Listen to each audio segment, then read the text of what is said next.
Hello everyone, welcome to my channel. Please subscribe and keep watching more details. General Hospital Recap, Friday, May 31, Jason's shootout after Sonny's threat. John suspects Anna's pikeman power.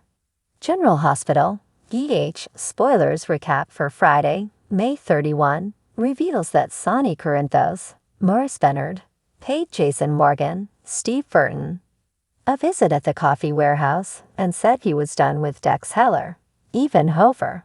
So he wanted to be done with Jason too. Jason refused to let Sonny buy him out of Corinthos Coffee since he was trying to build up Sonny's legitimate business and protect him. Although Jason warned that Sonny was in real trouble and needed help since he was making sloppy choices, Sonny disagreed. Sonny fumed over Jason, rejecting his offer, and made it clear that Jason was gone if he didn't get out of his way. Meanwhile, Molly Lansing Davis, Kristen Vaganos, found Carly Spencer, Laura Wright, at the Metro Court and pushed for her insight on all the chaos that Christina Corinthos Davis, Kate Mancy, witnessed.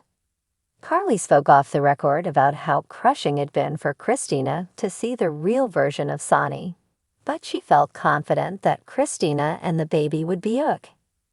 After Molly left, Carly spotted Sonny and got updates on his rejected offer to buy Jason out of Corinthos Coffee.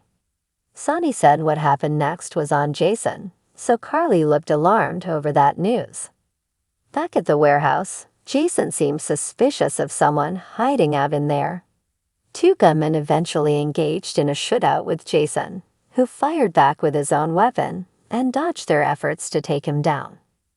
At GA, Elizabeth Baldwin, Rebecca Hurst, got copies of Gregory Chase's, Gregory Harrison, death certificate for Harrison Chase, Josh Swickard, who offered an explanation for Hamilton Finn's, Michael Easton, bad choices lately and hoped Liz could understand. Chase also invited Liz to attend Gregory's memorial service, so she assured him that she talked to Finn about it and planned on going. After the Invader published a story on Laura Collins, Jeannie Francis, wanting to let dangerous Heather Weber, Allie Mills, go free, Laura was upset over the leak and the misleading angle since she was just pushing for her case to be re-examined. Once Curtis Ashford, Donnell Turner, and Portia Robinson, Bert Kerr, reeled over the article, Curtis decided to get some answers from Laura herself.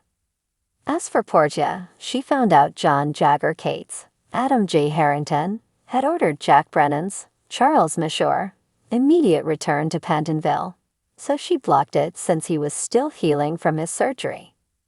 John grilled Brennan about his lawyer's stall tactics and about Anna Devine's, Finola Hughes, role in Pikeman, since he speculated that Brennan could have handed off power to her. Brennan said John would have to ask Anna about that, so John insisted he would and took off. Back with Molly, she ended up in an uncomfortable conversation with T.J. Ashford, Taj Bello, about Christina, so she was relieved when Portia asked to speak with her alone. Molly was out of the loop about the Invader article, so Portia brought her up to speed and complained since Heather's victims deserved to see her remain locked away. After Laura talked to Jordan Ashford, Tanisha Harper, about the PR crisis, Curtis quizzed Laura alone about her intentions regarding Heather. Laura made it clear that this wasn't about wanting Heather's freedom. This was about having Heather's case re-examined with all the facts since her cobalt poisoning may have been a factor in her crimes. Although Laura couldn't make a prediction about what the courts would decide, she felt re-evaluating things was fair to Heather. Curtis reminded Laura of all Heather's victims and how what happened to them wasn't fair, so he planned to fight Laura on this alongside Portia. General Hospital spoilers say Heather's case will continue to cause quite a stir in Port Charles, so stay tuned. CDL's the place to be for fantastic General Hospital spoilers, predictions, updates, and news, so make us your go-to source. On a tense Friday, May 31, the residents of Port Charles were once again thrown into a whirlwind of drama intrigue and unexpected turns as General Hospital delivered a thrilling episode. The day started off ominously with Jason Morgan embroiled in yet another high-stakes situation. After Sonny Corinthos made a veiled threat to a local rival, tensions in the criminal underworld of Port Charles reached a boiling point. Jason, ever the loyal enforcer, was tasked with ensuring that Sonny's message was received loud and clear. However, what was supposed to be a routine intimidation quickly spiraled out of control.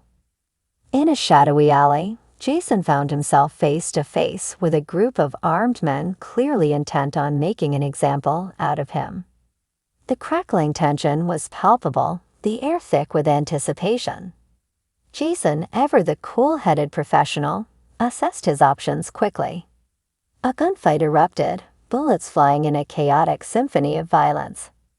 The sounds of the shootout echoed through the streets, sending civilians scattering and drawing the attention of the Port Charles Police Department.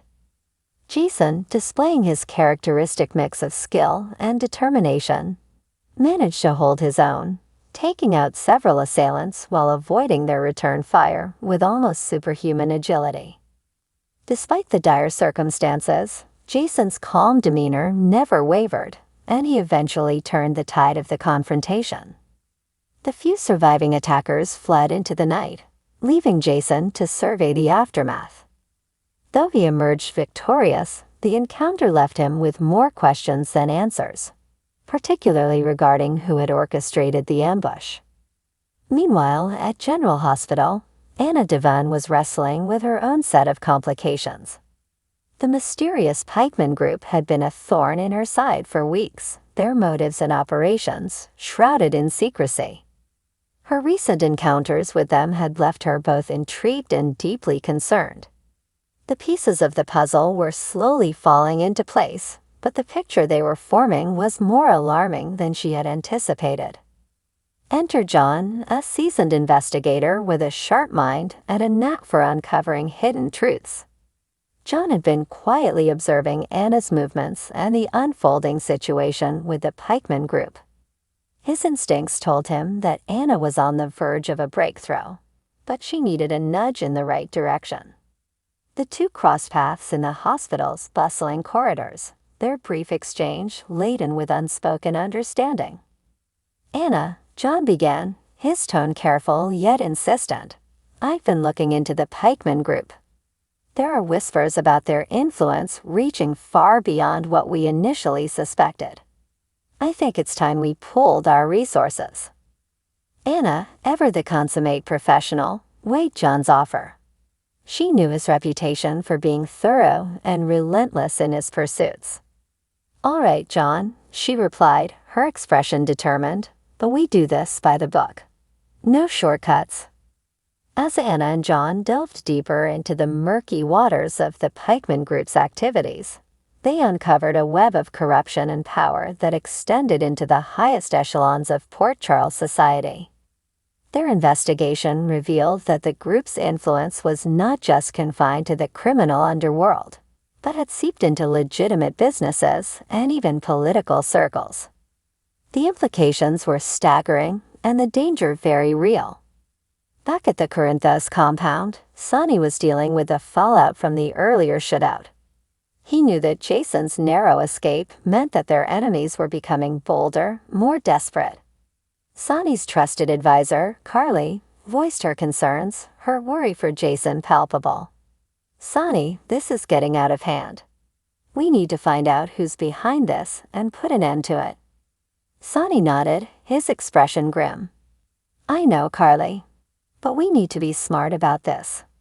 Whoever is behind this is playing for keeps. We can't afford any mistakes."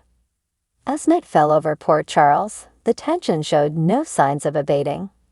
Jason, bruised but unbowed, returned to Sonny with a resolve stronger than ever. "We need to hit back, Sonny. Hard and fast. Whoever these guys are, they're not going to stop until one of us is dead." Sonny's eyes hardened. "I agree, Jason. But we need to be sure. We can't just react. We need to know exactly who we're dealing with and what they want."